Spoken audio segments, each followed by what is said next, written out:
앞에서 말씀드린 것처럼 지난 월요일 날 출국해서 필리핀 집회를 잘 마치고 돌아왔습니다. 먼저 한번 준비한 그 PPT를 보여드리겠습니다. 필리핀 사명자성회 1차가 2004년에 있었습니다. 고 김영태 목사님, 올로 목사님 1차 집회를 인도하셨습니다. 저녁 집회를 인도하시고 제가 낮 시간에 집회를 제가 인도하면서 이렇게 서태원 선교사님 그 사역하는 교회를 중심으로 집회가 있었습니다. 제일 젊어 보이는 사람이 저인 것 같아요. 가운데. 저게 20년 전 사진입니다. 오른쪽에 김영태 목사님, 돌아가신 우리 원로 목사님, 왼쪽으로 이제 서태원 선교사입니다. 그 옆에 그 사모님하고 같이 서 있습니다. 2004년에 1차 필리핀 사명자 성회가 그 필리핀의 두 번째로 큰 도시 일로일로에서 시작이 되었습니다. 에어컨이 없는 조금은 허술하고 또 작은 이 GVC 교회, 서태원 선교사님이 개척하고 또 사역하는 교회입니다. 그 당시만 하더라도 원지 한 10년 정도 된 상태에서 이제 교회를 예배당을 짓고 현지인들 대상으로 열심히 사역을 하면서 그렇게 세워진 교회다 보니까 교회가 그렇게 크지 않습니다. 그리고 지금도 에어컨은 없습니다만 그때도 에어컨이 없었어요. 그래서 그 5월 달 아주 더운 그런 4월 달 더운 날씨에 그 땀을 흘리면서 집회를 했던 기억이 납니다. 목회자 훈련원 학생들 그리고 아가페 신학생 학생들을 대상으로 처음으로 이제 1차 집회가 개최되었습니다. 강사이셨던 우리 원로 목사님, 김 목사님께서 혼신의 힘을 다해서 말씀을 전하시며 참석자들에게 참 많은 은혜를 끼쳤습니다.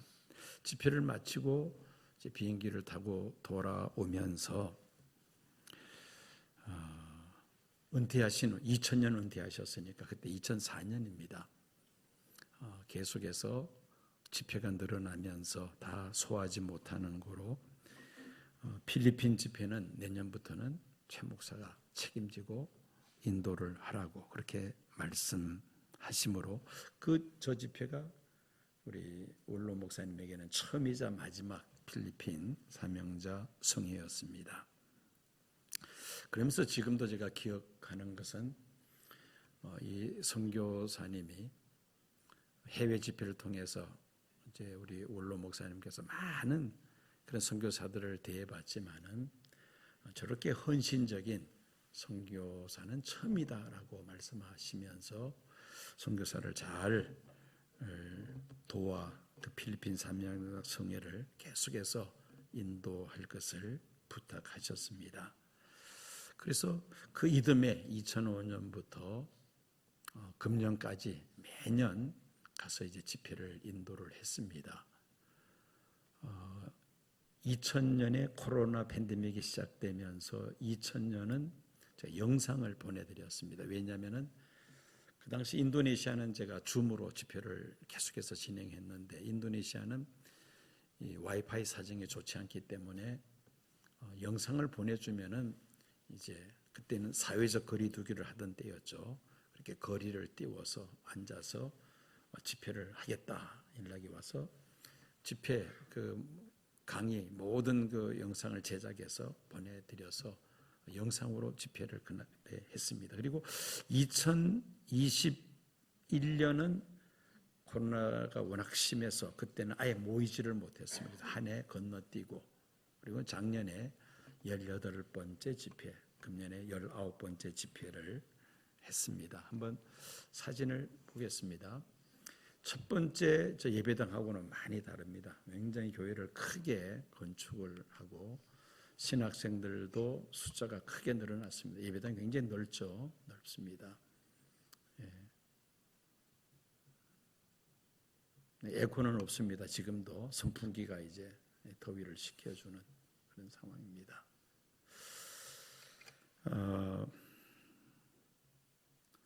필리핀은 일찍 스페인의 식민 지배를 받았습니다. 1550년대에 스페인의 지배를 받으면서 로마 천주교회가 일찍 스페인에 들어갔습니다.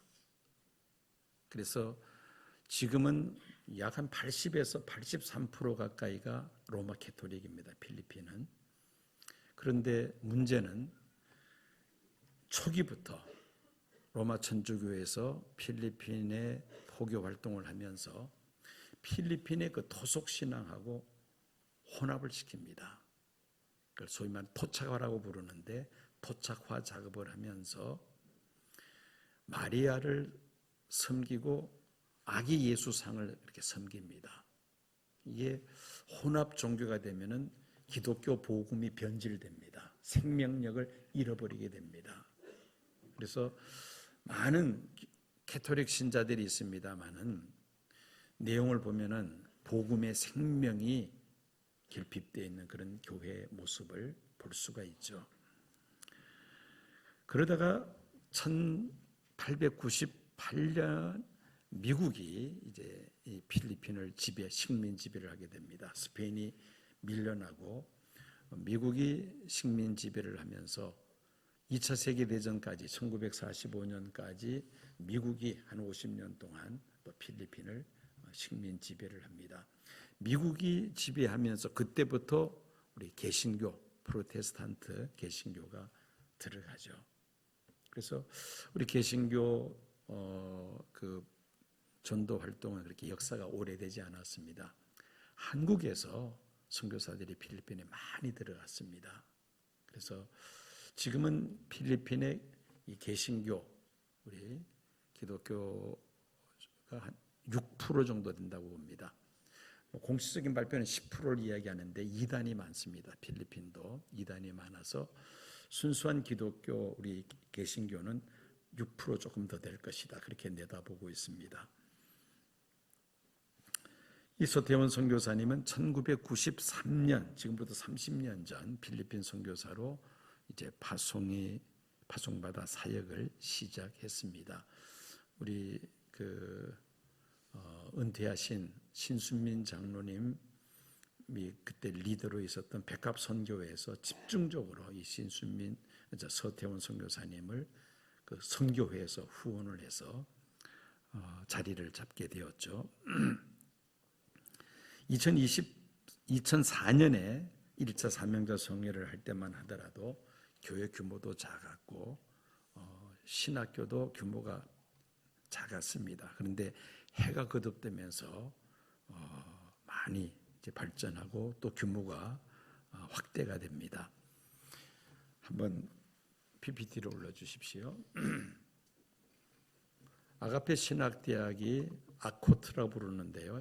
약자로 본교가 40명, 10개 분교가 새로 생겼습니다. 그래서 약 250명 정도. 코로나 팬데믹으로 인해서 이제 필리핀은 섬으로 다 구성되어 있는 나라입니다. 그래서 각 섬마다 이 분교를 주변에 한 10개 정도 섬에 분교를 설치해서 지금은 한 250명 분교만 그렇게 된다고 합니다. 마닐라에도 아마 곧 이제 분교가 아마 세워질 것 같습니다. 목회자 훈련원은 지금 한 80명 목회자가 교육을 받고 있습니다. 그렇게 많이 이제 확대가 되었다는 겁니다. 참 놀라운 것은 이 다음에 보여드리는 저 사진입니다. 한국 교회 지원을 받아서 이 선교사님이 그러니까 목회 훈련원을 졸업하고 목회 사역을 하는 목회자들에게 약 500개의 예배당을 건축했습니다. 별로 놀라지 않으시네요. 500개 교회 예배당을. 시온교회에서 한 개의 예배당이라도 우리가 건축을 지원해 준 적이 있습니까? 제가 알기에는 없는 걸로 알고 있어요. 물론 규모는 작습니다. 이렇게 큰 예배당이 아니라 한 100에서 200명 수용하는 그런 예배당들을 500개를 건축을 했습니다. 그러니까 목회자 훈련원을 해서 공부하고 나가서 교회를 개척하면서 그런 목회자들 교회 500개 교회를 건축했다는 겁니다. 더 놀라운 사실은 그 다음 사진입니다. 해외 선교사를 지금 이 교회가 파송하고 있다는 겁니다. 25명을 지금 해외 선교로 파송했는데 그 선교사만 파송하는 것이 아니라 또 예배당까지 해외 선교지 예배당까지 지었는데 15개 교회를 지었다고 합니다. 캄보디아에 5교회, 라오스 3교회, 미얀마 2교회, 태국에 2교회, 미얀마 아니고 인도입니다. 인도에 1교회, 인도네시아에 1교회, 아프리카 탄자니아에 1교회 이렇게 해서 15개 예배당을 건축하는 것을 지원했다는 겁니다. 그러니까 대단한 역사 아닙니까? 선교사 한 가정이 들어가서 이렇게 그 지역 복음화를 위해서 할 뿐 아니라 이제 해외까지 선교사들을 파송하고 또 예배당까지 물론 이제 한국 교회 후원을 다 끌어냈어요. 이분이 한국 교회 이렇게 후원을 잘 끌어내 가지고 이렇게 많은 예배당들을 건축하고 또 신학교와 목회자 훈련원을 지금 열심히 운영을 하고 있는 그런 모습을 보았습니다.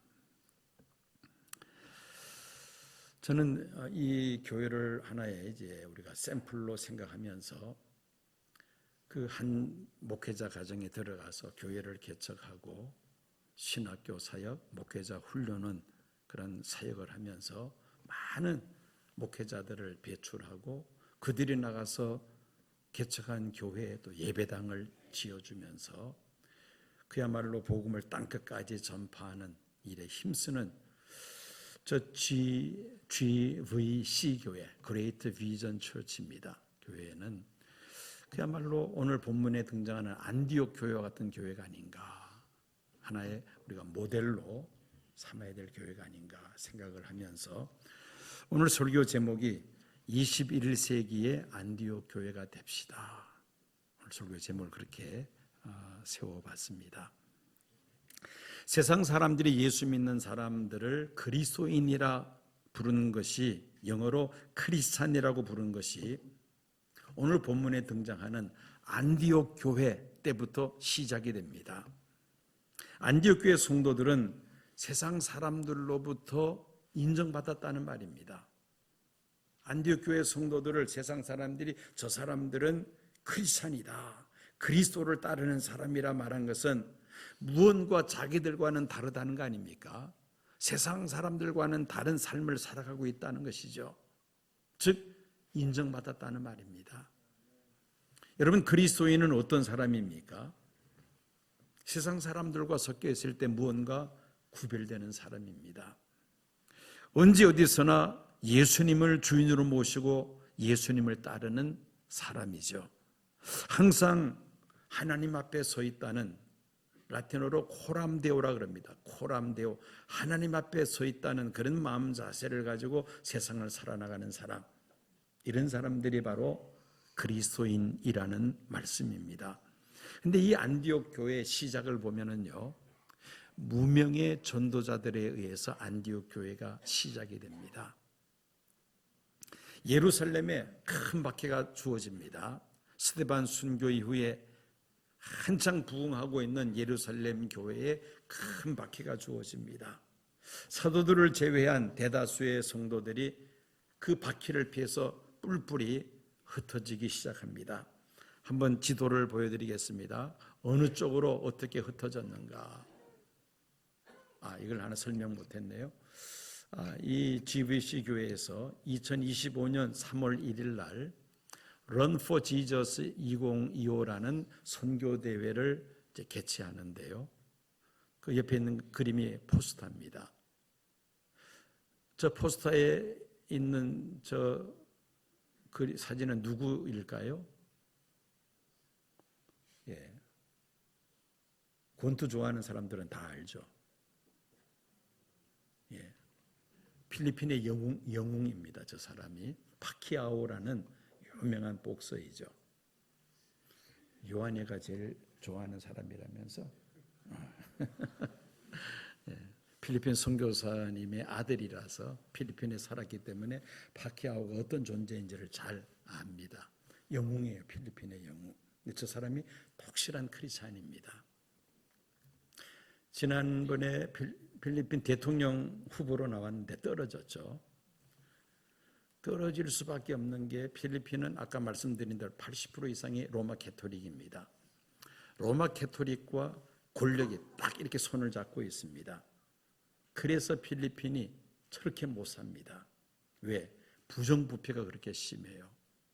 종교와 정치가 야합하면은요, 그때부터 타락이 시작됩니다. 종교가 타락하고 사회가 부패해집니다. 필리핀이 그 대표적인 케이스입니다. 남미 나라들도 그렇고요. 그래서 이 종교와 정치는 절대 서로 섞으면 안 됩니다. 분리돼야 돼. 종교 분리가 돼야 된다는 것이죠. 안 좋은 대표적인 케이스가 필리핀입니다. 로마 천주교회하고 이 정치 권력이 딱 손을 잡고 있어요. 투표를 해도 선거를 해도 안 되는 게 이쪽은 기독교를 배경으로 하고 이쪽은 로마 천주교를 배경으로 하고 있습니다. 이 권력 가진 사람들이 자리를 내놓지 않죠. 로마 캐토릭과 결탁이 되어서 이 개신교 후보자가 될 수가 없다는 겁니다. 그런데 국민들은 바라고 있는 게 이게 깨져야 뭔가 나라가 새로워진다는 것은 알고 있다는 겁니다. 그래서 차기 이제 대통령으로 나올 텐데 이 사람이 그때는 이 사람이 꼭 돼야 된다. 그래야 필리핀이 변화되고 나라가 변화가 된다. 그런 한가닥의 기대를 걸고 있는가 봅니다. 뭐 그건 정치 문제고 어쨌든 이분은 독실한 크리스찬인데 이분이 이제 주 강사로 그때 와서 말씀을 전한다는 겁니다. 근데 그날 이 Run for Jesus 2025 때 두 가지 목표가 있다고. 하나는 전도, 선교대회, 전도대회니까 안 믿는 사람들 전도하고, 두 번째는 믿는 사람들은 이제는 우리가 선교사를 파송하는 그런 교회가 됩시다. 이 두 가지 목표를 가지고 이 선교대회를 3월 1일 날 하겠다는 그런 이야기를 제가 이번에 설명을 듣고 왔습니다. 실은 2002년에 하려고 2001년에 하려고 했는데 코로나 팬데믹 때문에 그때 그만 못해 2020년에 하려고 했나요? 하다가 그만 무산되고 말았는데 아마 2025년에는 꼭 하겠다고 그렇게 하면서 저한테 기도해 달라고 부탁을 했습니다. 자, 이게 넘어가고요. 그다음 안디옥 교회. 자, 위치를 한번 보겠습니다. 지금 동그라미에 표시된 것이 예루살렘이죠. 예루살렘에 박해가 주어지자 성도들이 이제 흩어집니다. 그런데 이때 흩어질 때에 예루살렘 원주민 유태인들뿐만 아니라 이전에 유월절을 맞이해서 그 디아스포라 유태인들이 예루살렘에 왔다가 유월절을 맞이해서 왔다가 예수 믿고 거기서 같이 이제 예루살렘 교회에서 신앙생활하던 구레네 출신이 있었습니다. 구레네는 아프리카 북쪽이죠. 구레네 역시 유태인이지만은 구레네에 살고 있다가 예루살렘 와서 예수 믿게 된 성도이죠. 자, 이런 사람들이 같이 예루살렘에 박해가 주어지니까 어디로 가느냐? 구브로, 사이프러스 섬입니다. 구브로, 안디옥. 그런데 주로 유태인들에게만 복음을 전하다가 안디옥에 들어가서는 어떤 일이 벌어지느냐? 이 구레네 출신의 예수 믿는 유태인과 베니게 위에 예루살렘 위에 베니게가 있습니다. 지금 레바논입니다. 지금의 그 예수 믿는 유태인들이 안디옥에 들어가서는 이방인에게 복음을 전합니다. 안디옥은 원래 시리아 아닙니까? 시리아의 안디옥에 들어가서 이방인들에게 복음을 전했다는 겁니다. 자, 여기서 이제 놀라운 일이 일어납니다. 19절 봅니다.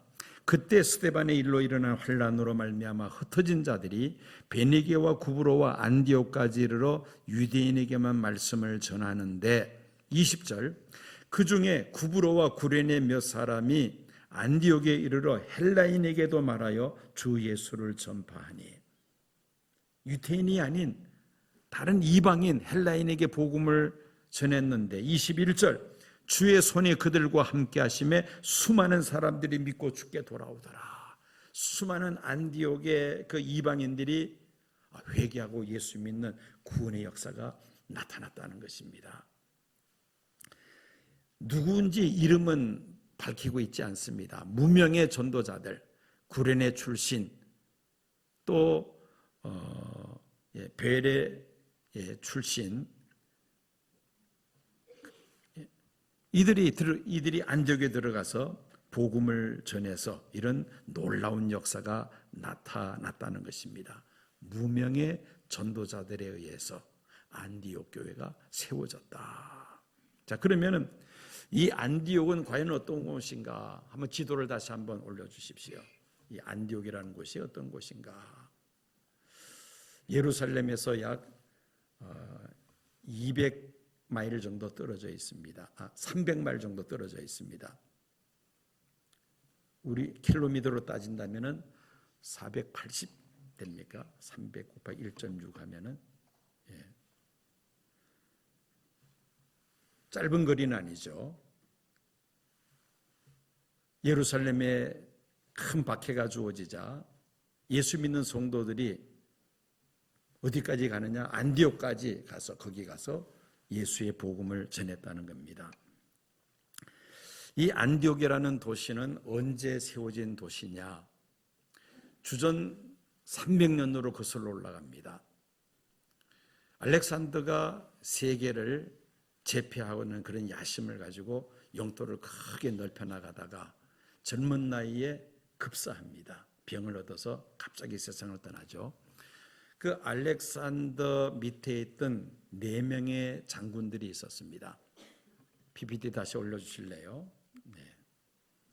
알렉산더 밑에 그 4명의 장군들이 알렉산더가 이제 정복했던 그 영토를 넷으로 분할합니다.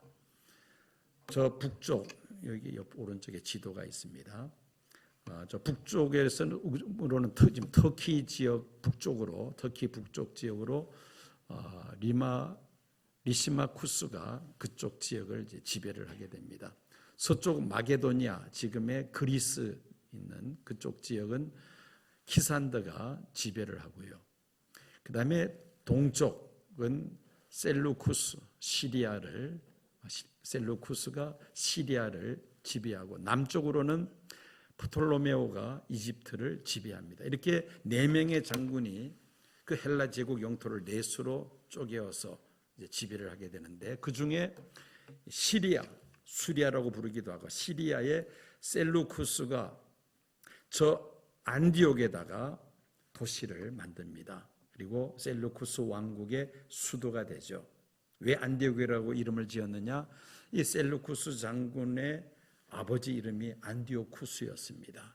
그래서 그 도시를 안디오쿠스, 우리는 안디옥이라 이렇게 번역되어 있습니다. 안디옥이라는 도시가 주전 300년에 이렇게 세워지게 되었다는 것입니다.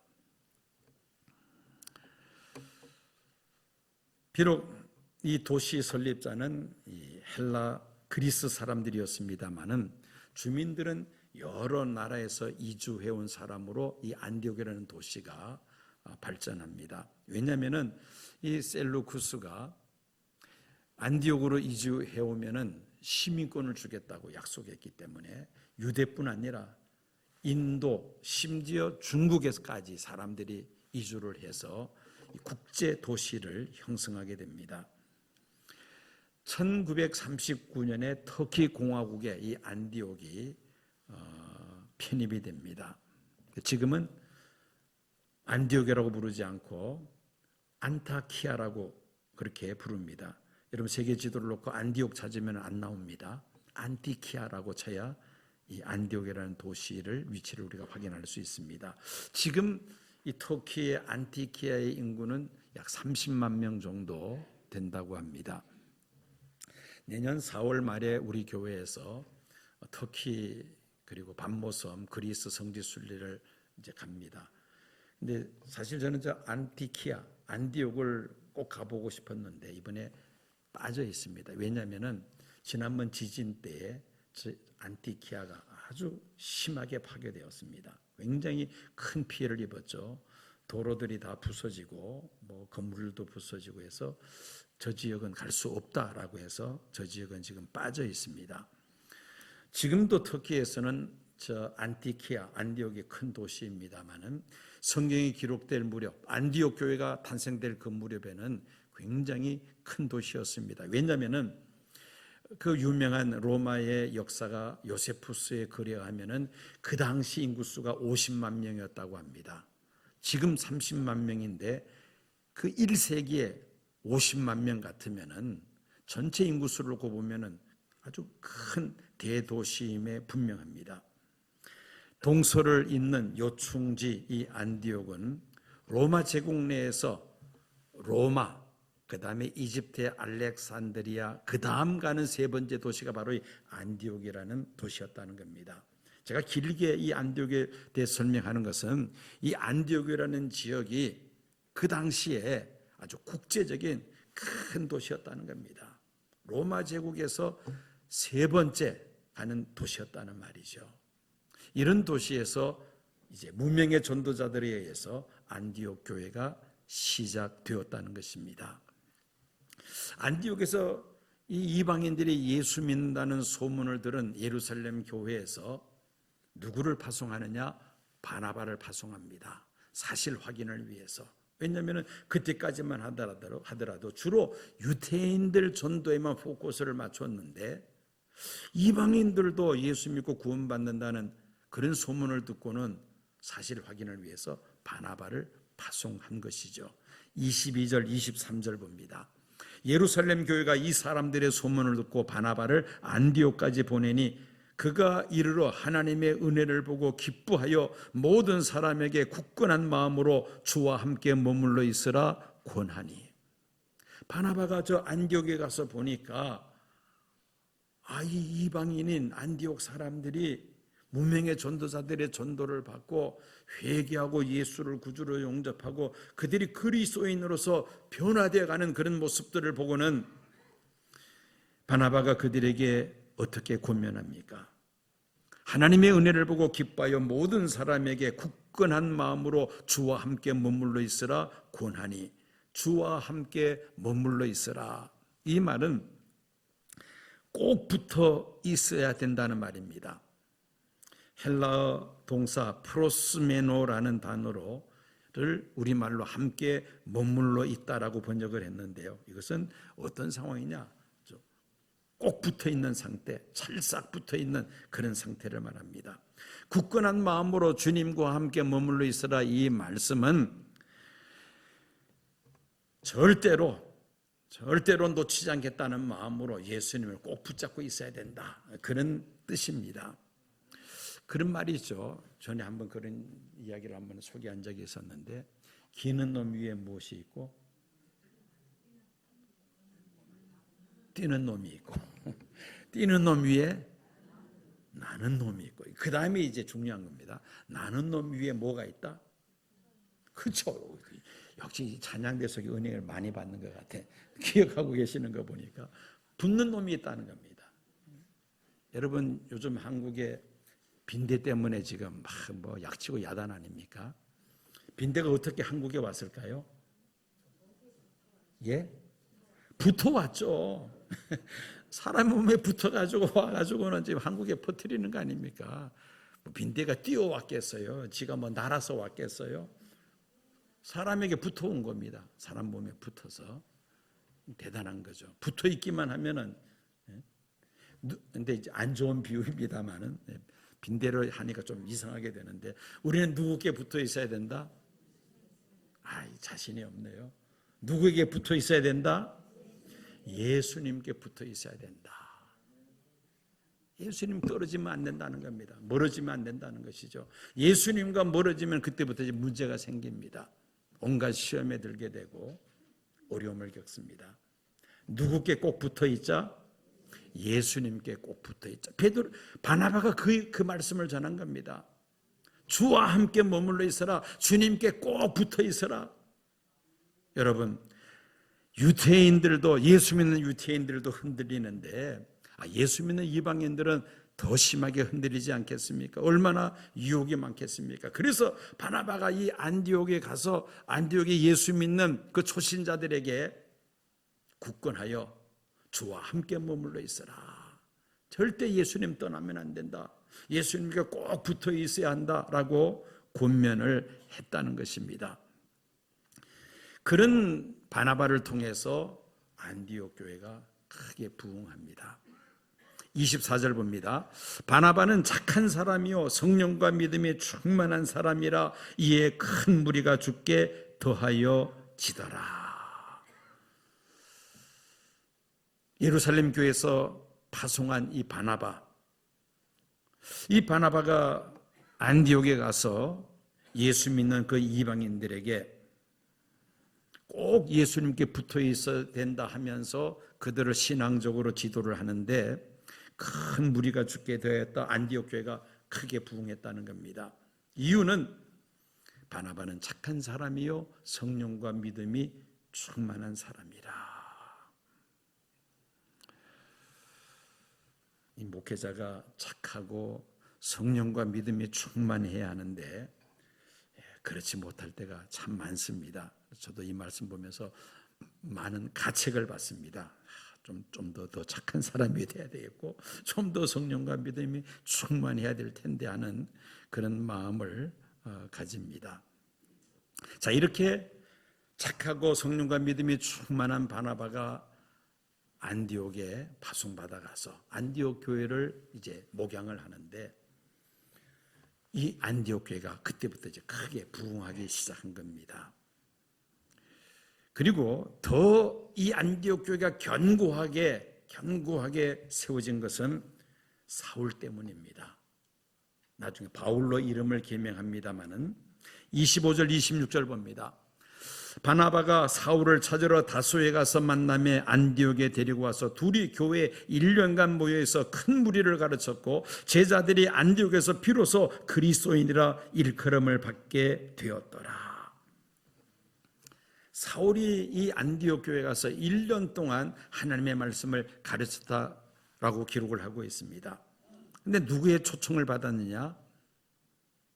바나바가 찾아가서 전승에 의하면은 바나바가 그 다소에 가서 사울에게 간청을 해서 안디옥 교회로 초빙해서 같이 1년 동안 사역을 했다는 것입니다. 그러면 그 당시에 사울은 뭐 하고 있었는가? 사울이 예수님 만나서 변화되죠. 그리고는 13년 동안 고향 다소에 가서 그 젊은 나이 30대 40대 요 젊은 나이에 고향 다소에 가서 13년 동안을 지내는데 그 기간에 무엇을 했겠느냐? 그 다음에 사역을 보면은 안디옥에서부터 실발해서 1차, 2차, 3차 전도행 로마까지 복음을 전하는 그 내용을 보면은 이 13년 동안 사울은 다소에서 신학적인 예수의 복음의 신학적인 체계를 세우게 됩니다. 그리고는 안디옥에 와서 1년 동안 하나님의 말씀을 가르칩니다. 이 당시만 하더라도 아직 바울 서신이 없던 때입니다. 지금 우리가 보는 이런 성경책이 없던 때입니다. 바울 서신은 나중에 쓰여졌고요. 사복음서도 쪽복음으로 이렇게 읽혀지는 그런 시대 아닙니까? 그러니까 교회 성도들에게 말씀을 체계적으로 가르치는 사람들이 없다는 말입니다. 그런 상황에서 사울이 안디옥에서 1년 동안을 말씀을 가르칩니다. 여러분, 이 교회가 성장하는 것 쉬운 일이 아니죠. 양적으로 크게 부흥하는 것도 중요합니다만은 교회가 교회로서의 역할을 제대로 감당하기 위해서는 성도들이 하나님 말씀으로 양육받고 훈련받아야 합니다. 양적으로 부흥했지만 말씀의 기초가 없는 교회는 마치 건강하지 못하고 비만으로 덩치가 큰 사람과 같습니다. 교회 시험이 다가올 때 쉽게 무너질 수 있습니다. 사울이 가르친 예수의 복음은 반석 위에 지은 집과 같아서 안디옥 교회 성도들의 신앙을 견고하게 세우는 역할을 했다는 것입니다. 안디옥 교회를 어떤 이단의 유혹과 핍박에서도 흔들리지 않는 굳건한 믿음의 교회로 세워나갔으며 그 결과 세상 사람들은 그 안디옥 교회 성도들을 보면서 저 사람들은 그리스도를 따르는 사람, 그리스도인이라고 인정을 했다는 겁니다. 그뿐만이 아니죠. 이방인 선교의 중심지로 바뀌게 됩니다. 사도행전 후반부에서는 이방인 선교에 소속 중이었던 예루살렘 교회가 더 이상 나타나지 않습니다. 사도 베드로를 중심으로 한 유대인 선교는 사도행전 후반부에서는 더 이상 언급이 되지 않습니다. 안디옥 교회를 중심으로 해서 이 사도 바울의 선교 사역, 이방인 선교에 포커스를 맞춰서 사도행전 후반부에 기록이 되어 있다는 것입니다. 우리는 이 말씀들을 보면서 안디옥 교회가 저렇게 정말 모범적인 교회로 세워진 것은, 가장 우선적인 것은 무명의 성도들이, 무명의 전도자들이 희생하고 헌신해서 복음을 전해서 교회를 세운 것이죠. 두 번째는 바나바와 같은 훌륭한 목회자가 있었습니다. 그래서 그 안디옥 교회 성도들을 잘 보살폈던 것이죠. 거기에다가 사울과 같은 이 신학자가 체계적으로 하나님의 말씀을 성도들에게 잘 가르쳤을 때에 이 안디옥 교회가 아주 견고하게 섰다는 것입니다. 세상 사람들로부터 칭찬받고 인정받고, 그리고 이방인 선교의 베이스 캠프로서의 그 중요한 사역을 안디옥 교회가 감당하게 되었다는 것입니다. 말세지말을 맞이해서 급변하는 21세기 우리 시온 교회도 이런 안디옥 교회와 같은 그런 교회가 되어야 할 줄로 믿습니다. 교회를 위하여, 그리고 복음이 땅끝까지 전파되기 위하여 목회자들은 착하고 성령과 믿음이 충만해야 될 것이며, 또 양무리들에게 반석과 같은 말씀을 체계적으로 잘 가르쳐서 성도들이 이단에 미혹되지 아니하고, 또 어떤 환난과 핍박 속에서도 굴하지 않는 견고한 믿음의 사람으로 세워 나가야 할 것입니다. 성도들은 목회자의 가르침을 믿음으로 잘 받아들이고 순종함으로 사람들이 알아주든 알아주지 않든 간에 희생과 봉사와 헌신을 아끼지 말아야 할 줄로 믿습니다. 우리 시온 교회가 이 안디옥 교회처럼 이 지역 사회에서 인정받고 칭찬을 받으며, 또 이 마지막 때 복음을 땅끝까지 전파하는 일에 쓰임받는 귀한 교회가 되어야 할 줄로 믿습니다.